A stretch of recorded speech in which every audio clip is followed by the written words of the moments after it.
The weight of silent streets. In the heart of a city that never truly slept, where neon lights flickered like tired eyelids and alleys exhaled the smell of forgotten dinners and cheap cigarettes, there stood a row of crumbling apartment blocks. Their windows, with curtains that once were white but had long surrendered to the gray of soot, looked like eyes. Eyes that had witnessed too many stories, too many unspoken tragedies, and too many mornings where hope rose only to be strangled before noon. It was in one of these buildings, on the fourth floor where the plaster cracked like veins in dry earth, that Elena lived. She was 36, a mother and, though no official document had yet marked her as such, already a widow in spirit. Her husband, Marco, had gone missing 2 years earlier, swallowed by the whirlpool of political unrest and the machinery of corruption that devoured men who asked too many questions. She had searched the police stations, the hospitals, the morgues, and even the half-burnt archives of the city's decaying bureaucracies. No name, no record, no grave. Only silence.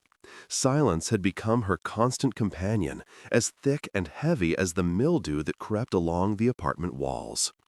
Her son, Adrian, was 12, but the lines beneath his eyes belonged to a man decades older. He had learned to keep secrets, the shame of borrowing notebooks from classmates, the hunger that curled in his stomach when Elena told him she had already eaten. He did not believe her lies, but he accepted them, for he had learned that survival in their neighborhood depended on silence, on pretending, on swallowing truth whole until it festered inside. The neighborhood itself was a theater of contradictions. On one side stood the golden headquarters of a private bank, its windows polished to perfection, its guards dressed in suits. On the other lay the open market, where women with calloused hands sold wilted vegetables, and men whispered about stolen goods. Between these worlds ran children with bare feet, carrying stories from one side to the other, stories no one dared to repeat aloud. One evening, as dusk painted the sky in weary shades of violet, Elena sat by the window with a candle flickering at her elbow. The electricity had gone out again. Across the courtyard, she could see Mr. Gorin, the retired teacher, shuffling with his stick, muttering to himself. He had once taught in the Grand High School by the square, before his voice became too dangerous, before his lessons about truth and justice were deemed subversive. Now he lived alone, feeding pigeons and ghosts alike. Adrian came in quietly, his shoes scuffed, his hair smelling of smoke. Elena turned sharply. "Where were you?" she asked. "With friends," he muttered. But Elena had learned to read the tremors in his voice. She pressed no further. Children in their neighborhood carried burdens like contraband. If you probed too deeply, something fragile might shatter. It was only days later that she learned he had been standing near the factory gates when the riot broke out. The factory workers, unpaid for 6 months, had gathered to demand their wages. The police had answered not with words, but with batons.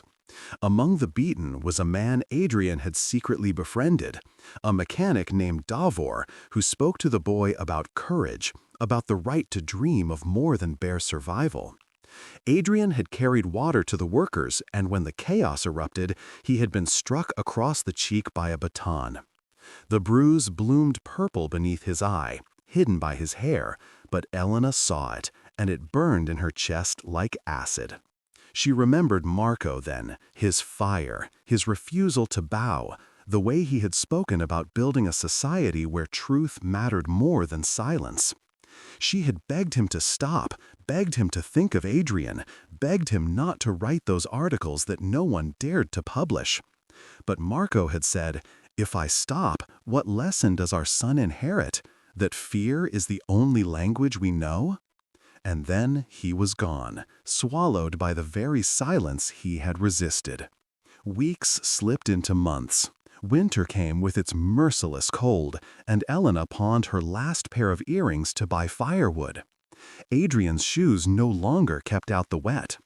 One night, when snow fell in heavy silence, there was a knock at the door.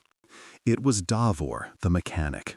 His face was scarred, his eyes tired, but he still carried the stubborn light of defiance.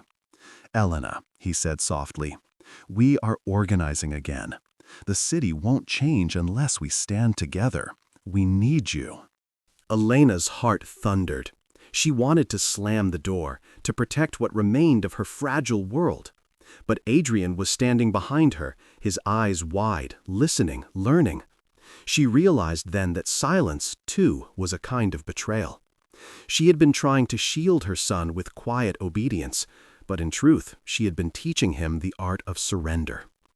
The weeks that followed were filled with whispers in hidden basements, with leaflets passed hand to hand in the dim hours before dawn. Elena, once resigned to shadows, now moved among them with purpose. She carried food to meetings, she wrote letters to international observers, she stood among crowds that chanted in the icy squares. For the first time in years, her silence cracked, and her voice emerged raw but steady. The authorities responded with their familiar brutality.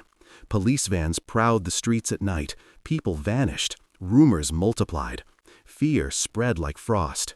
Yet beneath the fear ran a current of something Elena had not felt in years: hope.